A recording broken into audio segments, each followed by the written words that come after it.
motivate yourself? One of the things that we must do is that we must be involved in working on achieving self-mastery. Concentrate on these 5 abilities. Here's the first ability. Develop the ability to absorb. The ability to absorb. Motivation gets you going. Discipline, commitment, strong habits is what gets things done. Imagine you're on your deathbed, and standing around your deathbed are the ghosts representing your unfulfilled potential. The ghosts of the ideas you never acted. On the ghosts of the talents you didn't use, and they're standing around your bed, angry, disappointed, and upset. They say we came to you because you could have brought us to life, they said, and now we have to go to the grave together. You must work on yourself continuously. Never be satisfied with yourself. Always know that as you invest the effort and time on you, that's the greatest ability that human beings have above animals. See, a dog can't be anything but a dog. Tree can't be anything but a tree. Human being, you've got unlimited potential. You can put effort on you, and by concentrating on you and developing you, you can transform your life wherever you are right now. So you want to work on yourself. You want to read books that inspire you and motivate you. You want to listen to tapes over and over and over again. And I suggest that you listen to tapes when you first get up in the morning. You want to control the spirit of your day. When you first wake up in the morning, your mind is operating at 10.5 wave cycles per second. The ability to soak in, take in, be like a sponge. Sitting in class, sometimes it's easy to daydream. It's easy to be preoccupied. It's easy to be somewhere else. I read a good article once, though, in Reader's Digest. The title was, "Wherever You Are, Be There."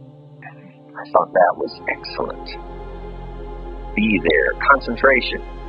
Right? Sports stars will tell you, all you need is just a slight miss of concentration. They put one by your feet, and there goes the championship. Just a slight slip of concentration. Now, it's also important in learning extra skills to really pay attention, absorb, take in. I ask you today, how many ghosts are going to be around your bed when the time comes you see you've got to stop disappointing you? And the way you stop disappointing you? To put those 2 words together, never settle for anything, never settle for anybody. In order to be that man, in order to be that woman, you're going to have to get out of your own way in order to produce something that you've never produced. Before, you're going to have to say something you've never said before, do something you've never done before. That's when the subconscious mind is most impressionable. Whatever you hear in the first 20 minutes when you wake up, that will affect the spirit of your day. When you listen to tapes, listen with relaxed belief, believing that this can happen for you. And by listening to them, listen to them over and over and over again, and you will get a breakthrough. And as you continue to work on yourself, you will begin to expand your vision of yourself. You begin to work towards self-mastery. And you will begin to see it reflect itself in all the dimensions of your life, your mental life, your physical life, your social life, in your relationships, your monetary life. So concentrate on developing yourself. Because if you don't, I guarantee you that you will make a settlement. And most people have. In addition to working on yourself, and as you work on yourself, you feel good about yourself, and as you feel better about yourself, you treat yourself differently. Develop a health plan. I have a wealthy friend of mine. I swear it's more exciting to have him go to Acapulco and come back and tell you about it than it is to go yourself. I mean, it's unbelievable. Let me tell you why. When he's there, he doesn't miss anything. He soaks it all up. His mind is like a movie projector that takes it all in. The sights and the sounds and the smell and the color and the people and what's going on. He sees it all. Then he also has the gift of expression. When he comes back, he can tell you about it, word for word, detail, detail. When he talks, you can feel the water lapping on your feet. Like you can smell the aroma of the food. You can see the sights and the sounds and the color and the people. I mean, he's got these gifts, the gift to take it in and then the gift to share it. And those are extremely excellent skills to work on. And that first one is absorb. Let me give you a good clue. Most people are trying to get through the day. I've got a better objective for you. Learn to get from the day. You can be the man or woman you've always known yourself to be.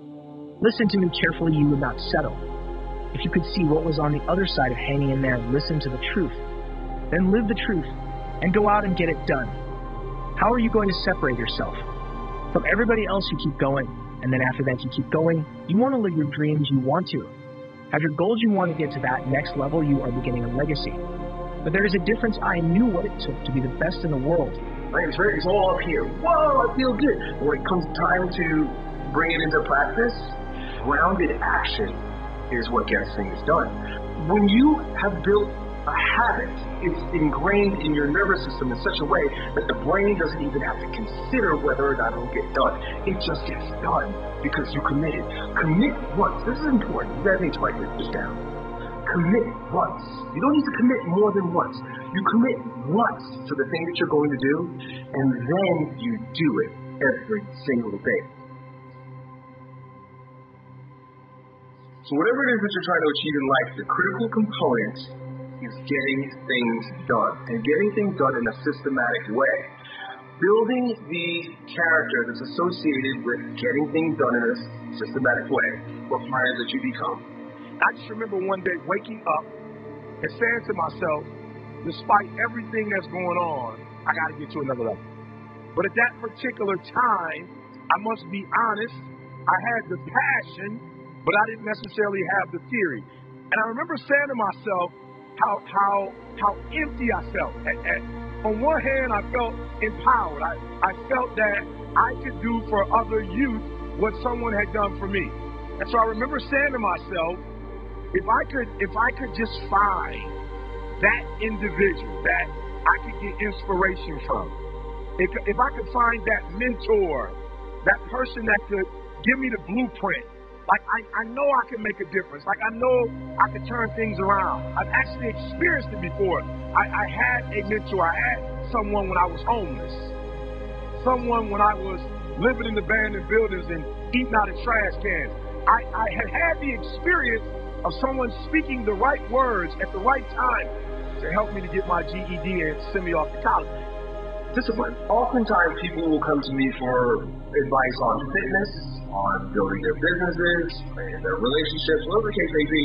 And often, the place that they're dropping the ball is in bad habits or not building productive habits. Because it's very difficult to just get up and change your life, just change the way you do things. People like to say that all the time, hey, just stop doing this or start doing that. They like to give advice, but the underlying factor is that our friend, our individual, whoever's asking the question, is not disciplined enough to actually put that thing in action, get that thing done. So the thing that I have always told my students and my clients is to start with a small win. Begin with something small. So, for example, if you want to lose weight, I often tell people, just start walking every single morning. Don't worry about counting calories. Don't worry about complex workout ideas.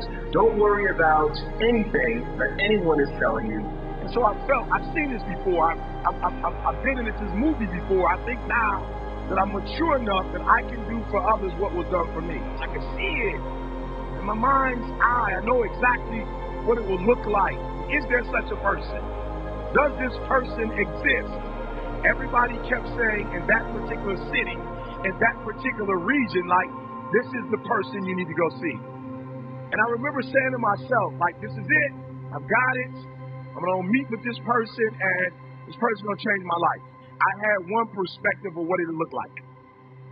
Like, in my mind, I was thinking, they're going to tell me to read all these books, and they're going to give me all this theory, and we're going to meet up, and they're going to show me these great tools that I can use. They said to me, all right, Eric, if you're serious, meet me tomorrow morning, 4:30 a.m. at the beach. I gave myself no way out of my mind. Realized that they said, okay, we're going to adapt and overcome now, and all I knew back then was hard work. The only way anything gets accomplished. That's all I heard back in those days. You got to work hard. But it takes that extra burst when you think there's nothing left. There's no way. You've tried everything 10 million times, and you keep going if you keep hitting this wall enough time that you will not stop, that you will feel that level of determination, faith, and courage. And then the door opens, and you get to that next level, and it's called outstanding.